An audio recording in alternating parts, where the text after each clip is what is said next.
Iya, oke. Selamat pagi jemaat yang kasih Tuhan. Selamat pagi. Kita bertemu kembali pada minggu, dan sebelum kebaktian jemaat kita akan belajar firman Tuhan ya, yang sudah kita lakukan dalam sekolah minggu dewasa. Oke, dan waktu sudah menunjukkan pukul 9 lewat, mungkin lewat sedikit. Jadi kita akan melanjutkan pembahasan kita di Wahyu pasal 2. Wahyu pasal 2. Kita melihat ayat yang ke-8 sampai dengan ayat ke-11 hari ini. Jadi tidak terlalu panjang hari ini, ada 4 ayat saja. 8, 9, 10, 11. Dan ada isian baru di belakang. Ini adalah surat kepada jemaat di Smyrna. Kita masih ingat ya bahwa ada 7 jemaat yang kira-kira poinnya seperti ini.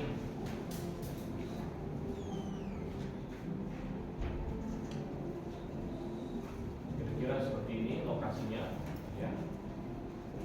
Ada Efesus, Smyrna, Pergamus, Tiatira, Sardis, Philadelphia,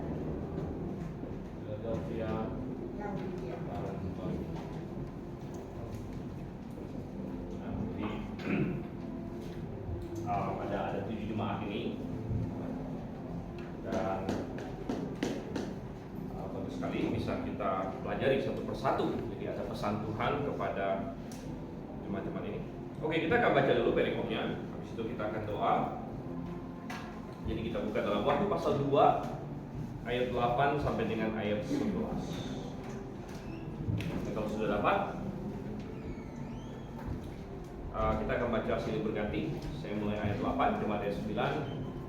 Saya ayat 10, jemaat ayat 11. Wahyu pasal 2, demikian firman Tuhan, ayat 8. Dan tuliskanlah kepada malaikat jemaat di Smyrna, inilah firman dari yang awal dan yang akhir, yang telah mati dan hidup kembali.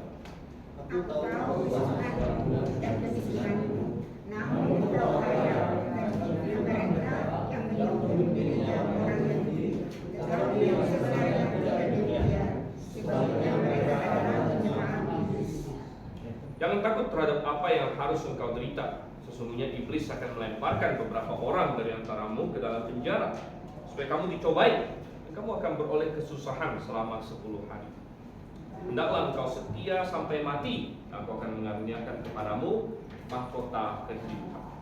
Siapa bertelinga, hendaklah ia mendengarkan apa yang dikatakan Roh kepada jemaat-jemaat. Barang siapa menang, dia tidak akan menderita apa-apa oleh kematian yang kedua. Oke, kita akan berdoa terlebih dahulu. Minta saudara Aikian di dalam doa. Baiklah, kita bersatu dalam doa. Tuhan Yesus, terima kasih untuk kesempatan kami dapat berjemaat di pagi hari ini. Tuhan, Kau yang sertai Pak Stephen dalam menjabarkan Wahyu pasal 2 ini kepada kami, dan kami dapat mencerna dan menerimanya dengan tuntunan Roh Kudus Tuhan. Terima kasih Tuhan, kami berdoa dalam nama Yesus. Amin. Amin. Oke, coba kita lihat dalam isian kita. Ingat bahwa ada 7P ya, yang sudah kita bahas. Lalu 7P mengenai tiap-tiap surat. P yang pertama adalah penerima surat ya, penerima surat. Dan penerima suratnya kali ini kita lihat pasal 8 ayat pasal 2 ayat 8, tuliskanlah kepada malaikat jemaat di Smyrna. Malaikat jemaat di Smyrna. Kita lihat dalam isian kita, jemaat Smyrna terletak sekitar 55 km utara dari Efesus. Kira-kira ya. Jadi ini gambaran kita seperti ini. Dan ini semuanya letaknya di daerah, kalau sekarang ini Asia Kecil atau Turki. Daerah Turki. Dan adalah sebuah kota pelabuhan di Smyrna, terletak di tepi laut juga. Dan sekarang terletak di Turki dengan nama modernnya adalah Izmir. Kota ini masih ada sampai sekarang. Izmir. berbeda dengan kota Efesus. Efesus sekarang hanya puing-puing saja. Jadi tidak ada maksudnya orang yang tinggal di daerah sana lagi. Ini kota ini sudah hancur. Di kota Smyrna masih ada sampai hari ini. Secara modern namanya adalah Izmir, ya. Dan ya dia tetap mempertahankan ininya ya, huruf ininya Smir, ya, Smir. Oke, ini adalah kota yang makmur. Smyrna adalah kota yang makmur pada waktu itu, bersaing dengan Efesus dan Pergamus. Jadi tiga kota ini bersaing. Tiga kota pertama ini bersaing sebagai kota inilah, kota mana yang paling makmur, paling hebat begitu ya, di daerah Asia Kecil sana gitu ya. Ada beberapa fitur dari kota ini. Ada tentu ada banyak kuil di sana seperti kota-kota lainnya. Salah satunya ada kuil kepada Zeus di kota ini. Kalau di Efesus terkenal kuil kepada Artemis. Ya, ada kuil Artemis di sini. Sedangkan di Smyrna ada kuil untuk Zeus dan juga kuil untuk Kaisar Tiberius yang menjadi salah satu pusat penyembahan Kaisar. Jadi pada waktu itu kaisar-kaisar seringkali mengangkat atau menyebut diri mereka sebagai dewa, sebagai Tuhan. Jadi penyembahan kaisar ini adalah hal yang sering terjadi pada waktu itu, penyembahan kaisar. Dan biasanya kalau suatu negara mengalahkan negara lain, mereka mengharuskan negara yang baru itu untuk menyembah kaisar mereka. Dan karena pada zaman itu kebanyakan orang politeis, jadi bagi mereka nggak terlalu masalah. Dan mereka begini, pokoknya nih, misalnya negara saya mengalahkan negara kamu, ya. Jadi kamu harus menyembah dewa-dewi saya karena saya menang. Nah, kamu mau menyembah dewa-dewi kamu sih terserah, gitu, boleh. Jadi itu menurut mereka sudah toleransi. Kamu boleh menyembah apa? Dewa-dewi kamu. Kalau yang tidak toleran, dewa-dewi kamu pun saya hancurkan. Kalau yang dianggap toleran adalah kamu boleh menyembah dewa-dewi kamu, tapi kamu harus juga menyembah yang saya punya. Gitu. Kamu harus sembah yang saya punya juga, karena saya yang menang. Dan karena kebanyakan orang zaman itu politeis, jadi menurut mereka nggak masalah gitu. Kamu kan tinggal nambah satu lagi gitu. Kamu tinggal menyembah dewa-dewi saya juga. Gitu. Nah, ketika mereka ketemu dengan orang Yahudi yang monoteis dan kemudian belakangan ketemu orang Kristen yang juga sama-sama monoteis, yang hanya percaya hanya ada satu Allah yang benar dan hanya mau menyembah satu Allah yang benar, maka ini menjadi masalah. Yang menjadi masalah bahwa menurut pandangan mereka yang politeis, kenapa kamu justru tidak toleran? Saya kan perbolehkan, kau mau menyembah Yesus silakan, tapi kamu harus menyembah kaisar juga. Kamu mau menyembah Tuhan kamu sebut Yesus, kayak terserah, boleh. Tapi kamu harus tunduk juga kepada yang ini. Nah, tetapi orang Kristen bilang tidak bisa. Orang Kristen tidak bisa. Nah, jadi nanti kita akan melihat ini mirip ya. Ini zaman dulu, tapi secara modern. Ini dulu ya, kuno, politeis. Nah, sekarang secara zaman modern sebenarnya versi politeis lainnya apa? Indonesia kan bilang apa? Ketuhanan yang Maha Esa. Sebenarnya Indonesia secara umum menentang politeisme, tapi sebenarnya secara terselubung mengajarkan politeisme juga. Dengan mengajarkan apa? Ada banyak jalan menuju surga. Banyak jalan ke surga. Ini sebenarnya adalah politeisme. Sebenarnya. Kalau kamu bilang ada banyak jalan ke surga, ya gimana? sorga yang mana dulu gitu? Sorganya Hindu dengan sorganya Kristen sama nggak? Sorganya Buddha dengan sorganya Kristen sama nggak? Sorganya Islam dengan sorganya Kristen sama atau tidak? Dan jalannya semua beda-beda. Jadi ini sebenarnya politeisme juga, politeisme terselubung ini. Walaupun ngakunya ketuhanan yang Maha Esa, yang mana?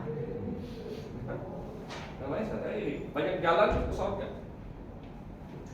Nah, ketemu dengan orang Kristen sekarang yang bilang ada berapa jalan ke surga? Ya, satu jalan, hanya Yesus. Satu jalan. Dan nanti akan dianggap ini kamu aneh, kamu tidak toleran sama seperti dulu, ini kamu dianggap tidak toleran. Kamu mau percaya Yesus boleh, asal kamu tambahkan ini. Kamu mau percaya Yesus jalan keselamatan, silakan. Tapi kamu tidak boleh bilang yang lain nggak nyampe gitu. Kamu tidak boleh bilang bahwa percaya agama lain itu nggak sampai ke surga atau binasa gitu. Kamu nggak boleh. Itu menjadi dianggap tidak toleran. Dianggap tidak toleran. Jadi sebenarnya sama, cuman paketnya beda aja. Jadi kita sebagai orang Kristen harus bisa melihat ini. Nah, coba kita lihat di sini, ya.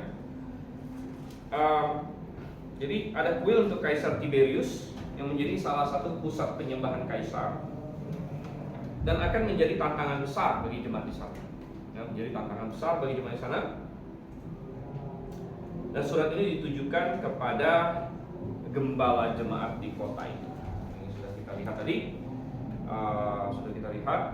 ya. Malaikat jemaat itu sudah kita bahas, maksudnya adalah gembala jemaat. Oke, poin nomor 2. Sekarang P kedua. P kedua adalah pengirim surat. Pengirim surat ini siapa? Siapa yang mengirim surat? Masih di ayat 8. Inilah firman dari yang awal dan yang akhir, yang telah mati dan hidup kembali. Jadi kita tahu bahwa yang mengirim surat ini Yesus Kristus semuanya, tapi Yesus Kristus menyatakan diri dengan cara yang berbeda-beda di tiap-tiap jemaat. Masih ingat kepada jemaat Efesus, Yesus menyatakan diri sebagai apa? Yang memegang ketujuh bintang di tangan kanan dan yang berjalan-jalan di antara ketujuh kaki dia. Itu bagaimana Yesus menekankan dirinya kepada jemaat Efesus. Nah, kepada jemaat Smyrna, Tuhan memakai ini, menyatakan diri dengan penekanan yang berbeda. Poin nomor 2 kita, yaitu Tuhan Yesus perkenalkan diri sebagai yang awal dan yang akhir. Yang awal dan yang akhir ini dalam bahasa Yunaninya protos. Ya, protos bahasa Yunani artinya awal, dan masuk ke bahasa Inggris atau bahasa Indonesia menjadi kayak proto ya. Proto ya, itu kan sesuatu yang awal gitu kan. Kayak prototipe, proto apa lagi. Jadi protos dan eskatos adalah yang akhir. Ya, protos kayak eskatos. Eskatos artinya akhir, makanya kita ada namanya eskatologi. Oke. Lalu setelah itu yang telah mati dan hidup kembali. Jawabannya mati dan hidup. Yang telah mati dan hidup kembali. Ini adalah penekanan Tuhan kita kepada jemaat di Smyrna. Titel ini cocok dengan tulisan Yohanes di Injilnya, yaitu tentang pra-eksistensi Logos. Jadi Yesus disebut yang awal dan yang akhir. Ini mengingatkan kita akan tulisan Yohanes lain, yaitu dalam Injil Yohanes 1 ayat 1. Coba kita buka Yohanes 1 ayat 1, ayat yang sangat terkenal. Dan di sini Tuhan Yesus disebut sebagai firman, atau dalam bahasa Yunaninya Logos. Dan di sini dikatakan pada mulanya, in the beginning, NRK, bahasa Yunaninya NRK, pada mulanya adalah firman. Oke, pada mulanya adalah firman. Oleh karena itu cocok bahwa titel Yesus adalah yang awal dan yang akhir, karena dia sudah ada dari mulanya. Dia sudah ada dari mulanya, sebenarnya penekanan yang sangat tinggi kepada keilahian dia. Karena siapa yang sudah ada dari awalnya? Ya Tuhan. Kalau Yesus misalnya diciptakan, dia tidak ada dari awalnya. Yesus dari awal sudah ada. Dia adalah yang awal dan yang akhir. Ya, pada mulanya adalah firman, firman itu bersama-sama dengan Allah dan firman itu adalah Allah. Dan ini doktrin Tritunggal juga sangat jelas sekali diajarkan ya dalam Yohanes 1 ayat 1. Kembali ke Wahyu pasal 2 di sini. Masih di isian kita nomor 2. Titel ini cocok dengan tulisan Yohanes di Injilnya, yaitu tentang preeksistensi Logos, ya, preeksistensi atau firman. Itu adalah titel lain dari Tuhan Yesus, Logos atau firman. Kemudian tadi kita bilang Yesus juga menyatakan dirinya yang mati dan yang hidup kembali. Kematian dan kebangkitan Yesus berbicara mengenai kemanusiaan dan keilahian Kristus. Kemanusiaan dan keilahian Kristus. Jadi bahwa dia mati berarti dia pernah menjadi manusia. Dia menjadi manusia. Dia datang sebagai manusia. Dia datang dalam daging. Makanya dia mati. Tapi kemudian dia bangkit kembali. Itu menunjukkan keilahian dia. Nah, bicara mengenai kemanusiaan dan keilahian Kristus, sekaligus juga kemenangannya. Kemenangannya, bahwa dia menang. Di dalam Alkitab dikatakan musuh terakhir adalah maut. Anda masih ingat di mana dikatakan musuh terakhir maut di Alkitab? Di pasal mana? Musuh terakhir itu bukan Thanos, ya. Atau apa yang lain gitu kan? Musuh terakhir itu bukan macam-macam. Musuh terakhir adalah maut. Di mana itu dikatakan?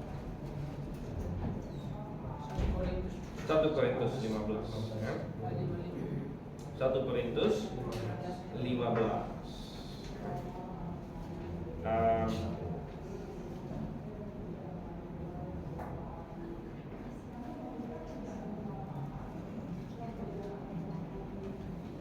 Oke. Jadi ya, di sini dikatakan maut akan dikalahkan di sini ya. Maut akan dikalahkan. Yang binasa akan mengenakan yang tidak dapat binasa. Maut ditelan dalam kemenangan ya. Oke, kita lihat di sini. Kembali ke Wahyu pasal 2 ya.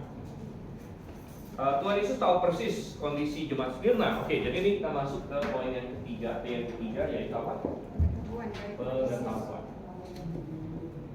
Kepada setiap jemaat Tuhan selalu menekankan pengetahuan. Tuhan selalu mulai dengan aku tahu. Aku tahu. Jadi ini sangat menarik sekali. Aku tahu. Pertama dia berkata aku tahu pekerjaanmu. Nah ini hilang di teks CT ya. Hilang di teks CT. Makanya di bahasa Indonesia nggak muncul. Di bahasa Indonesia bunyi ayat 9 adalah aku tahu kesusahanmu dan kemiskinanmu. Ya, tapi kalau kita lihat di dalam KJV di Wahyu pasal 2 ayatnya yang ke-9, kata I know thy works and thy tribulations. Jadi ada yang hilang di situ, yaitu aku tahu mestinya pekerjaanmu dan kesusahanmu. Jadi Tuhan tahu pekerjaan jemaat di Smyrna dan juga kesusahan mereka. Kesusahan mereka. Nah ini sangat menarik bahwa ini berarti ini jemaat yang memang mengalami kesusahan. Jemaat yang mengalami kesusahan, tribulation dan kemiskinan. Dikatakan, aku tahu kesusahanmu dan kemiskinan. Jadi Tuhan tahu perbuatan mereka, pekerjaan mereka. Tuhan tahu kesusahan mereka. Tuhan tahu kondisi mereka. Nah ini adalah suatu pengharapan bagi kita bahwa Tuhan bukan tidak tahu apa yang kita lalui. Tuhan bukan tidak tahu apa yang sedang kita alami. Tuhan tahu semua itu. Ya, jadi dia tahu kemiskinan mereka secara fisik. Rupanya malaikat ini telah banyak mengalami penganiayaan. Ya, jadi kenapa mereka susah dan miskin? Bukan karena mereka malas, bukan karena mereka ya mungkin hal-hal lain. Tapi karena mereka dianiaya. Penganiayaan itu tidak hanya harus mati. Oh, kalau dianiaya mati martir, itu memang salah satu. Tapi seringkali penganiayaan itu berupa kesusahan ekonomi, jadi disita hartanya dan lain sebagainya.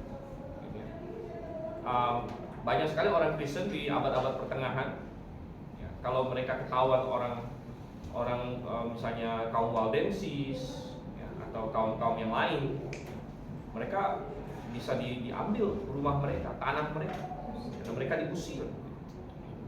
Ya kalau begitu kan jadi miskin dong. Yang tadinya punya tanah, punya rumah, atau diambil, disita. Dan itu salah satu taktik inkuisisi.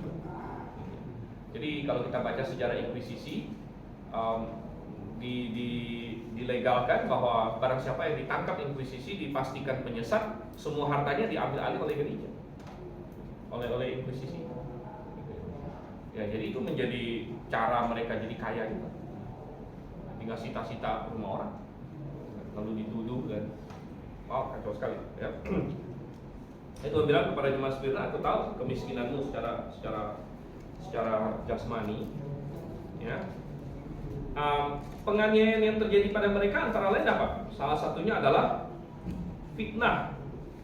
Fitnah yang disebutnya fitnah, atau bisa juga diterjemahkan hujat. Fitnah atau hujat. Karena dalam bahasa aslinya memakai kata blasfemia.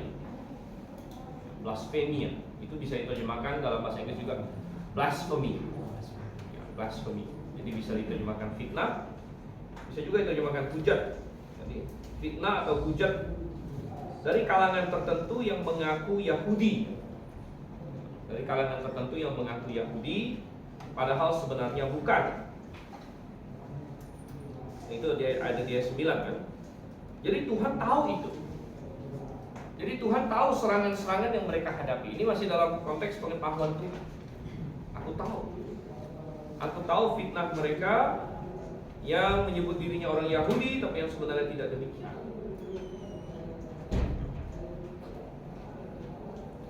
Oke, maksudnya apa itu nanti kita akan lihat belakangan. Tapi nomor 4 kita lihat dulu. Walaupun jemaat Smyrna miskin secara jasmani, namun kaya secara rohani. Kaya secara rohani. Dan itu yang dikatakan oleh Tuhan di ayat yang ke-9. Aku tahu kesusahanmu dan kemiskinanmu, namun engkau kaya. Namun engkau kaya. Jadi mereka miskin jasmani, namun Tuhan memproklamirkan mereka kaya. Mereka kaya.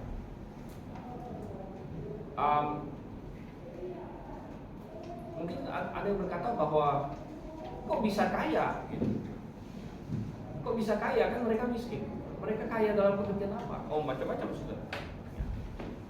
Ada kekayaan rohani yang luar biasa. Seseorang bisa punya sukacita dan damai sejahtera yang berlimpah-limpah walaupun dia tidak punya harta duniawi yang terlalu banyak. Ya, itu adalah hal yang sangat indah sekali. Ada orang yang Tuhan kasih ya kemampuan untuk misalnya nggak usah jauh-jauh, ya tidur aja bisa tidur enak terus tiap malam gitu. Anda tahu berapa banyak orang kaya yang kalau bisa dia bayar berapapun lah supaya dia bisa tidur tiap malam dengan enak misalnya. Ya, itu kekayaan juga. Kadang-kadang kita heran juga, kita bisa lihat orang yang nggak punya rumah sampai jam 7, jam 8 tidur di emperan begitu ya, ngorok-ngorok gitu kan. Kau gitu, Pak. Ini orang nggak ada rumah, ya, tidur di depan toko orang gitu ya, tapi tidurnya enak banget. Ya, ini sampai ngorok-ngorok gitu ya.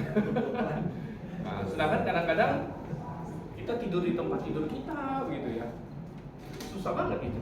Ya, ini 4 jam, 5 jam aja udah enak. Udah termasuk banyak misalnya. Ya. Jadi ada banyak hal, ya, sukacita, damai sejahtera, kesehatan, ya, dan intinya hal-hal rohani, bahkan bahwa kita mengenal Tuhan. Bahwa kita mengenal Tuhan itu sudah harta yang tak ternilai, bahwa kita punya jaminan keselamatan, bahwa kita punya pengharapan. Dan ya katakanlah misalnya tubuh kita makin hari makin lemah pun, yang saya sendiri mulai rasakan gitu, karena sudah mulai 40-an gitu kan ya, mulai harus cek sana sini segala macam ya. Ya saya terhiburkan oleh ayat Alkitab aja, di mana Paulus bilang walaupun tubuh jasmani kami semakin merosot dari hari ke hari, namun manusia batiniah kami semakin kuat ya. Kita bilang, wah, rupanya memang kita nggak bisa lari dari waktu. Ya inilah kita hidup di dunia yang sudah jatuh dalam dosa, ya, ada penyakit, ada kelemahan, segala macam. Jadi, tetapi kita punya pengharapan. Anda bayangkan orang yang tidak kenal Tuhan, pengharapan apa yang mereka miliki? Tidak ada. Gitu. Oleh karena itu, tidak heran kalau mereka makin lama makin stres. Makin stres. Kalau saya nggak kenal Tuhan, saya juga pasti stres habis. Tapi, Tuhan akan mengganti tubuh saya ini. Saya menantikan tubuh kemuliaan. Nah, saya mengharapkan itu. Itu adalah harta rohani yang luar biasa sekali. Belum lagi, sebenarnya kita juga punya harta fisik. Harta fisik apa yang kita punya? Seluruh bumi ini punya kita. Semua emasnya, semua diamondnya, semua ini punya kita sebenarnya. Cuman kita belum sampai waktunya untuk memilikinya, karena kita masih anak-anak. Anda bisa bayangkan misalnya anak seorang konglomerat besar, dia nggak punya uang apa-apa karena dia masih kecil. Tapi sebenarnya dia kaya raya nggak nih? Dia kaya raya ini orang ini. Nah, tapi dia kemana-mana dia nggak bisa beli apa-apa sendiri. Dia kemana-mana dia minta papanya, "Pak beli ini, Pak beli ini." Sebenarnya papanya punya uang banyak sekali. Tapi anak kecil ini dia kaya raya, tapi dia belum pegang uangnya sekarang. Sebenarnya itu mirip dengan kita. Sebenarnya kita ini anak-anak Allah, ahli waris bersama dengan Yesus Kristus. Dan ya sebenarnya kalau kita bicara mengenai harta jasmani pun, kita akan mewarisi semuanya. Cuman belum saatnya bagi kita untuk kita pegang.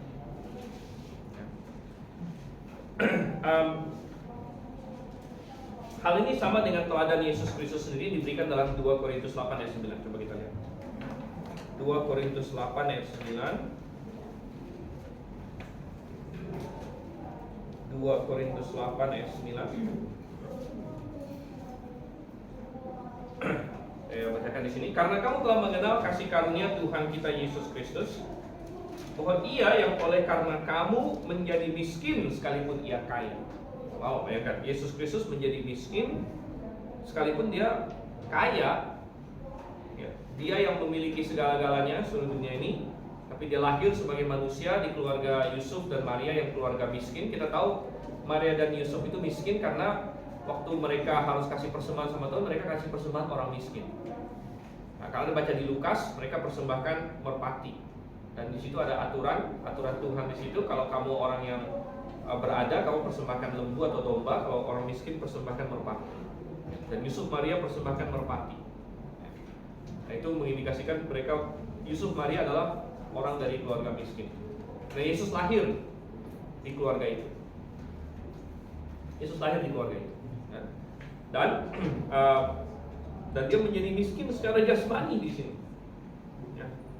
Supaya apa? Ayat 8, supaya kamu menjadi kaya oleh karena kemiskinan.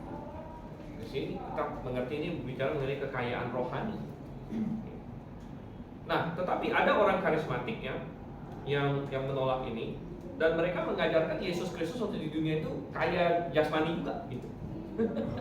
Jadi bertentangan dengan ini. Bertentangan dengan ini. Tapi mereka mengajarkan ada gitu ya. Nah, saya pernah baca ada yang mengajarkan bahwa Tuhan Yesus itu pakai baju branded katanya. Dan mereka simpulkan itu dari mana? Karena waktu Yesus disalib itu mereka mau bagi jubahnya kan nggak bisa kan? Karena katanya jubahnya apa? Satu jahitan. Wah ini dianggap sebagai bukti ini barang branded katanya.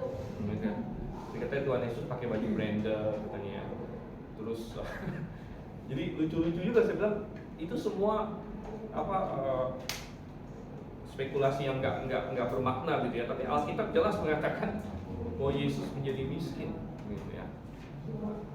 Tuhan Yesus menjadi miskin secara jasmani di sini. Dan dalam isian kita ini membantah teologi kemakmuran. Ya, Jemaat Smyrna membantah teologi kemakmuran, teologi bahwa Tuhan ingin orang Kristen semua kaya raya secara jasmani. Tuhan ingin orang Kristen semua uangnya banyak begitu, dan selalu tidak pernah sakit. Tuhan menjamin orang Kristen selalu sehat katanya. Itu adalah teologi kemakmuran, dan teologi kemakmuran ini sangat sukses karena menawarkan dua hal yang manusia paling inginkan, yaitu uang dan kesehatan. Ini dua hal yang manusia paling inginkan, uang dan kesehatan. Dan mereka menawarkan itu. Mereka bilang, kalau kamu ikut Yesus, ya, ada kesembuhan dalam penebusan. Jadi kalau kamu percaya Yesus, kamu akan sehat terus. Kemudian mereka menawarkan uang, menawarkan kemakmuran. Jadi ini sangat populer sekali, sangat populer, ya. Karena memang manusia menginginkan itu, manusia menginginkan itu. Ya, tetapi kita berkata bahwa tidak. Jemaat Smyrna, kita kembali ke Wahyu 2, mereka miskin. Mereka miskin karena penganiayaan, tapi Tuhan puji mereka. Ya, Tuhan puji mereka. Aku tahu kemiskinanmu, namun engkau kaya secara rohani. Oke, masuk ke poin 5 kita.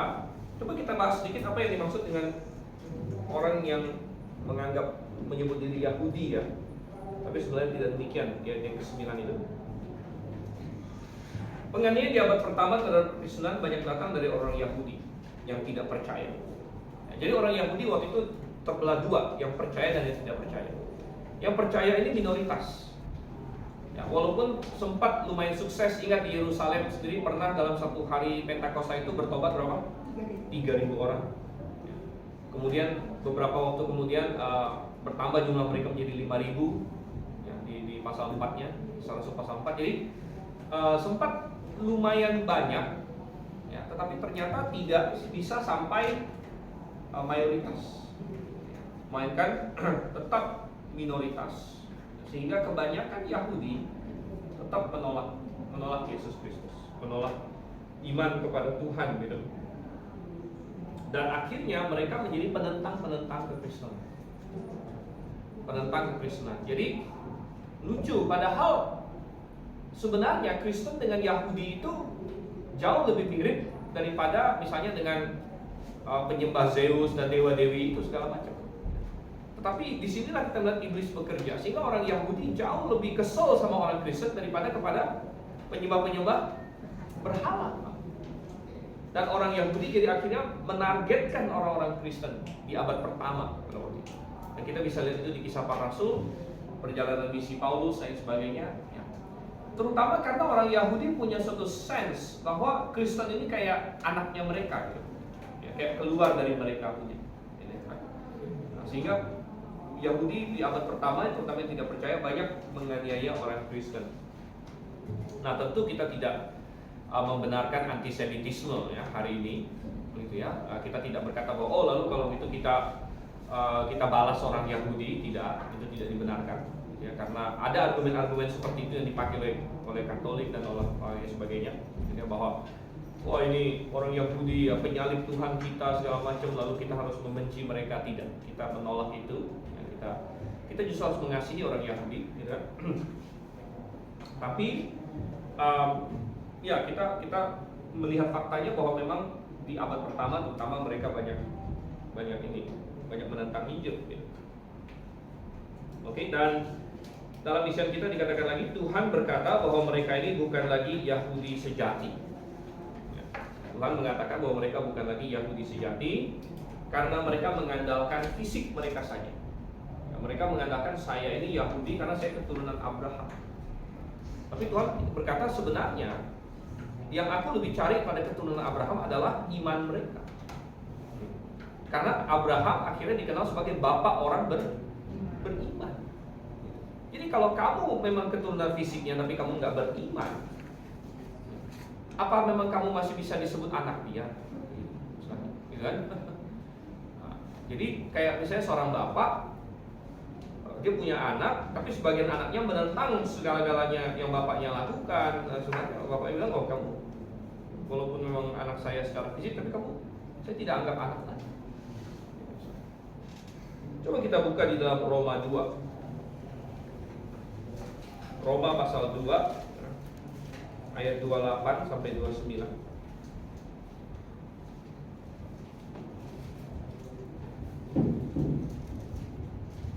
Oke, dan apa yang dikatakan firman Tuhan di sini? Sebab yang disebut Yahudi bukanlah orang yang lahiriah Yahudi, dan yang disebut sunat bukanlah sunat yang dilangsungkan secara lahiriah, tapi orang Yahudi sejati ialah dia yang tidak nampak keyahudiannya. Nah, sunat ialah sunat di dalam hati secara rohani, bukan secara hurufiah. Maka pujian baginya datang bukan dari manusia melainkan dari Allah. Kalimat terakhir itu adalah suatu permainan kata, karena kata Yahudi itu artinya pujian. Nah, sebenarnya kata Yahudi itu berasal dari kata Yehuda. Jadi kenapa ada Yahudi kan? Kenapa? Pernah nggak kita berpikir kenapa orang Israel disebut Yahudi? Karena berasal dari kata Yehuda. Nah, Yahudi Yehuda. Gitu ya. Dan waktu Yehuda lahir, dia dikasih nama Yehuda karena waktu itu Lea berkata, ya aku akan memuji Tuhan. Ya, jadi Yahudi itu, Yehuda itu artinya pujian, memuji gitu ya. Jadi Paulus memainkan perkataan, kalau kamu hanya Yahudi yang jasmani saja, kamu nggak benar-benar sedang memuji Tuhan. Dan ya, tapi kalau Yahudi yang sejati adalah yang percaya kepada Yesus Kristus. Nah, sini ya. Maka pujian baginya datang bukan dari manusia melainkan dari Allah. Oke, kembali ke Wahyu pasal 2 di sini. Tuhan menyebut mereka, jadi karena mereka mengandalkan fisik mereka saja, Tuhan bilang ini bukan Yahudi yang sejati, gitu ya, ini bukan yang sejati. Tuhan menyebut mereka sinagog iblis. Sinagog iblis. Ini yang kalau bahasa Indonesia dia terjemahkan jemaah. Kalau di dalam Alkitab yang saya terjemahkan dibahas di ini ya, saya ada terjemahkan Alkitab juga. Biasanya saya langsung saja tulis sinagog, ya. Karena sinagog itu sebenarnya bisa langsung diterjemahkan juga. Jadi daripada diterjemahkan jemaah kan kurang signifikan. Tapi kalau kita bilang sinagog itu rumah ibadahnya Yahudi gitu. Sama seperti kalau Islam kita bilang apa? Masjid gitu kan. Kalau Hindu kita bilang pura gitu. Kalau orang Yahudi mereka pakai sinagog. Jadi ini pakai kata sinagog. Jadi Tuhan bilang mereka ini sinagog iblis gitu. Sinagog iblis. Jadi ini kontras dengan jemaat yang disebut kaki dianya. Dan ini memperlihatkan betapa orang-orang Yahudi karena mereka menolak Yesus, mereka dipakai oleh iblis, dan mereka jadi berpihak kepada iblis untuk menentang Mesias, mereka menentang Injil. Oke, masuk ke poin 6. Oke. Jadi kita masuk sekarang kepada nomor 4. Itu apa? Pesan ya? Ya, pesan Tuhan. Pesan Tuhan adalah ayat 10, jangan takut terhadap apa yang harus engkau derita. Itu pesan Tuhan. Jadi jemaat Smyrna adalah salah satu yang tidak Tuhan cela sama sekali. Ada jemaat yang Tuhan cela, ada jemaat yang Tuhan puji, ada yang Tuhan cela dan puji. Dan jemaat Smyrna adalah jemaat yang sama sekali tidak Tuhan cela. Tidak ada teguran gitu kepada mereka. Tapi Tuhan bilang Tuhan memberikan penghiburan dan perintah kepada jemaat Smyrna untuk tidak takut terhadap penganiayaan. Ya, tidak takut kepada penganiayaan. Jangan takut. Di dalam Timotius dikatakan Tuhan tidak memberikan kepada kita roh ketakutan. Dan kita memerlukan kekuatan dari Tuhan untuk tidak takut. Ya. Di balik penganiayaan terhadap orang percaya adalah iblis. Makanya di ayat 10, sesungguhnya iblis akan melemparkan beberapa orang dari antara. Dan itu dalam kasus jemaat Smyrna, iblis akan melemparkan sebagian mereka ke dalam penjara. Jadi Tuhan sudah kasih tahu kepada jemaat Smyrna apa yang akan mereka hadapi. Mereka akan menghadapi penjara. Selama ini mungkin mereka menghadapi penyitaan harta benda mereka. Sekarang mereka akan menghadapi penjara juga, yaitu selama 10 hari. selama 10 hari. Dan ada banyak orang mencari signifikansi dari 10 hari ini ya. Dulu saya juga mencoba berpikir 10 hari ini maksudnya apa? Apakah ini suatu kode? Maksudnya apa sih 10 hari? Tapi belakangan saya berpikir ya kita terima literal saja. Ya, artinya setelah surat ini diterima oleh jemaat Smyrna, mereka akan mengalami pemenjaraan selama 10 hari gitu, terutama gembala sidangnya. Gembala sidang jemaat Smyrna akan mengalami pemenjaraan selama 10 hari gitu. Dan Tuhan sudah kasih tahu, tetapi tentu itu hanya suatu contoh atau suatu contoh lah akan apa yang akan mereka alami selanjutnya gitu ya. Tapi ya Tuhan sudah kasih tahu duluan ini, dan ini memberikan penghiburan kepada kita karena itu berarti Tuhan tahu persis apa yang akan terjadi pada diri kita ya, dan Tuhan pegang kendali. Tuhan bahkan tahu berapa lama dia akan dipenjara dan sebagainya gitu ya.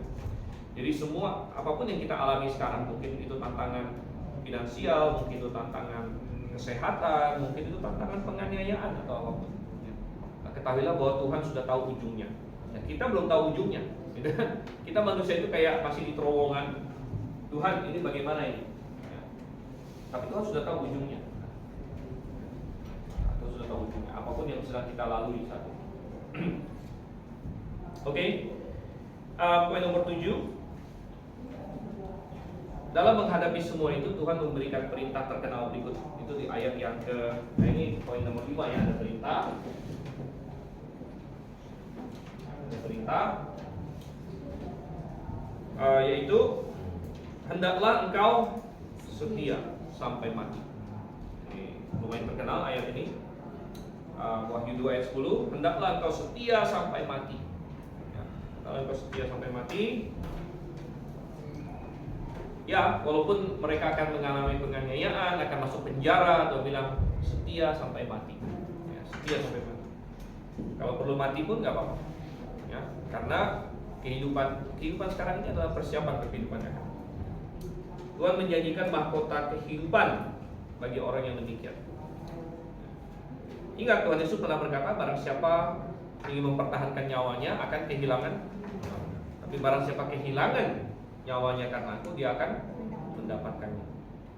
Jadi ini yang Tuhan katakan. Dan mahkota kehidupan ya, ini adalah salah satu mahkota yang orang percaya bisa dapatkan dan lemparkan kepada kaki Kristus nanti. Karena nanti kalau kita baca di Wahyu ada 24 tua-tua yang adalah perwakilan orang percaya ya. Sering-sering mereka lemparkan mahkota mereka kepada kaki Tuhan ya. Dan itu menandakan bahwa mereka bisa dapat mahkota itu karena kekuatan yang Tuhan berikan. Dan ada berbagai mahkota, ada 5 mahkota yang disebut dalam Alkitab ya. Mahkota kehidupan salah satunya, ada mahkota kemuliaan ya. Ada mahkota sukacita dan sebagainya. Ada beberapa mahkota disebutkan. Oke, masuk ke poin yang ke-8. Ada apa? Petuah ya. Petuah yang terus diulang 7 kali. Itu apa? Siapa bertelinga, hendaklah ia mendengarkan apa yang dikatakan Roh kepada jemaat-jemaat. Itu poin nomor 8 kita. Roh berbicara kepada jemaat-jemaat. Roh berbicara kepada jemaat-jemaat. Dan barang siapa bertelinga, hendaklah mendengarkan dia. Nomor 9. Lebih lanjut lagi, Tuhan menjanjikan kepada siapapun yang menang. Ayat 11b, barang siapa menang, ia tidak akan menderita apa-apa oleh kematian yang kedua. Tuhan menjanjikan kepada siapa menang, yaitu orang yang beriman sampai akhirnya. Kita sudah lihat bahwa orang yang menang adalah orang yang beriman ya. Itu sudah kita lihat di 1 Yohanes 5. Iman adalah kemenangan kita. Bahkan di himne kita ada lagunya, iman kemenangan. Orang yang beriman sampai akhir bahwa ia tidak akan menderita apa-apa oleh kematian kedua. Apa itu kematian kedua? Coba kita buka Wahyu 20. Wahyu 20 ayat yang ke-14. Wahyu 20 ayat 14. Lalu maut dan kerajaan maut itu dilemparkanlah ke dalam lautan api. Itulah kematian yang kedua, lautan api. Kematian yang kedua adalah lautan api. Ini adalah tujuan akhir semua orang yang tidak selamat, lautan api. Tapi Tuhan bilang barang siapa menang, itu orang yang beriman menang melalui iman kepada Yesus Kristus, maka dia tidak akan menderita apa-apa. Dia tidak akan masuk ke dalam lautan api. Sungguh hal yang indah sekali ya. Oke, baik, ada pertanyaan? Di sini, Paulus. Kalau yang tentang Pak Yesus waktu pelayanan itu kayaknya saya pernah dengar juga Pak, itu dia pakai ayatnya yang misalnya waktu lahir aja kan udah ada yang mempersembahkan Ya. emas, Ah. itu waktu lahir. Terus waktu pelayanan juga ada beberapa orang kaya, misalnya contohnya guru juga yang akhirnya bertobat, Ya. diduga juga memberikan persembahan, atau yang Yohana ya, Ya. itu kan istri bendaharanya Ya. Herodes. Ya. Jadi Benar-benar. disimpulkan bahwa Yesus. banyak yang mensupport pelayanan Yesus. Ya. Ya, kita bilang itulah nggak salah, semua itu nggak salah gitu ya. Tapi Tuhan Yesus tidak pernah memakai hal-hal itu untuk memperkaya dirinya. Ya, artinya secara pribadi Tuhan Yesus tidak memegang kekayaan sebenarnya, tetapi Tuhan memakai semua itu untuk mencukupi keperluan Yesus. Dan sebenarnya Tuhan Yesus adalah contoh bagaimana Tuhan bisa memenuhi kebutuhan kita saat kita memerlukan. Misalnya waktu lahir dikasih apa? Emas segala macam kan. Nomor 1 kita nggak tahu dikasih berapa banyak sih gitu ya. Tapi nomor 2 itu dibutuhkan oleh Tuhan kita supaya mereka bisa hidup di Mesir gitu. Ya. Jadi Anda bisa bayangkan mereka kan harus lari ke Mesir waktu itu. Di sana mau kerja apa sih Yusuf segala macam kan sebagai orang Yahudi segala macam. Tuhan kasih mereka emas di situ supaya mereka bisa bertahan hidup di Mesir segala macam. Dan ya insiden-insiden seperti itu ya, seperti juga ada perkataan ada beberapa perempuan kaya yang melayani mereka dengan kekayaannya dan sebagainya ya, itu adalah cara Tuhan untuk memenuhi. Jadi Tuhan Yesus tidak kaya ya dalam pengertian kayak misalnya dia punya rumah, dia punya tanah dan sebagainya, karena Tuhan Yesus apa? Berkata burung punya sarang, anak manusia tidak punya apa? Tempat untuk meletakkan apa? Ya, serigala punya liang ya. Jadi itu jelas sekali bahwa Tuhan tidak, jangan berpikir bahwa Tuhan kita itu ya kayak punya properti lalu dia ini cashnya banyak segala macam, enggak ya. Tapi benar nggak dia disokong? Benar, disokong dalam pengertian ya pada saat ada kebutuhan Allah Bapa di sorga ini memenuhi kebutuhan ini. Nah, jadi itu luar biasa. Seperti dan salah satu bukti lain Tuhan Yesus tidak punya uang cash yang terlalu bagaimana adalah waktu si Petrus ditanya oleh orang-orang, kamu ada bayar pajak bait suci nggak? Lalu Petrus karena nggak mau kalah gap, bilang bayar gitu, padahal dia belum bayar. Gitu. Lalu akhirnya Petrus datang kepada Tuhan Yesus. Tuhan Yesus sudah tahu daripada Petrus bohong, gitu kan? Tuhan Yesus bantu dia. Gitu. Ya udahlah, kamu bayar aja. Kamu bayar aja, tapi Tuhan Yesus tidak suruh ambil di kas. Kan gampang kalau mereka punya banyak uang atau ini kasih gitu. Tapi Tuhan Yesus suruh apa? Dia mancing ikan gitu. Coba kau mancing ikan, nanti dalamnya dapat 2 koin. Nah itu kan berarti memang mereka tidak punya apa ya? Cadangan yang apa? Kas yang kalau enggak kan ngapain kamu suruh mancing? Ini uangnya gitu kan. Kamu bayar aja gitu kan. Lalu disuruh mancing ya. Ikan pertama diambil lah. Jadi ya intinya menyalahgunakan inilah firman Tuhan. Oke, baik. Kita ini ya. Kita doa. Ini. Dengan jemaat. Oke, minta Pak Ronald bimbing kita berdoa. Mari kita berdoa. Allah Bapa kami di dalam surga, terima kasih ya Tuhan Yesus buat kesempatan yang berharga pada pagi hari ini. Sebelum kami kebaktian, kami sudah memulainya dengan belajar kebenaran firman-Mu. Sungguh mencerahkan hati dan pikiran kami karena apa yang Tuhan sudah lakukan kepada jemaat di Smyrna. Dan Tuhan kiranya boleh menyertai kami dengan Roh-Mu supaya kami juga dapat melakukan setiap firman itu sendiri. Terima kasih ya Tuhan, berkati Pak Stephen yang sudah menjadi salah satu bagi kami semua. Dalam nama Tuhan Yesus Kristus kami berdoa dan bersyukur. Amin. Oke.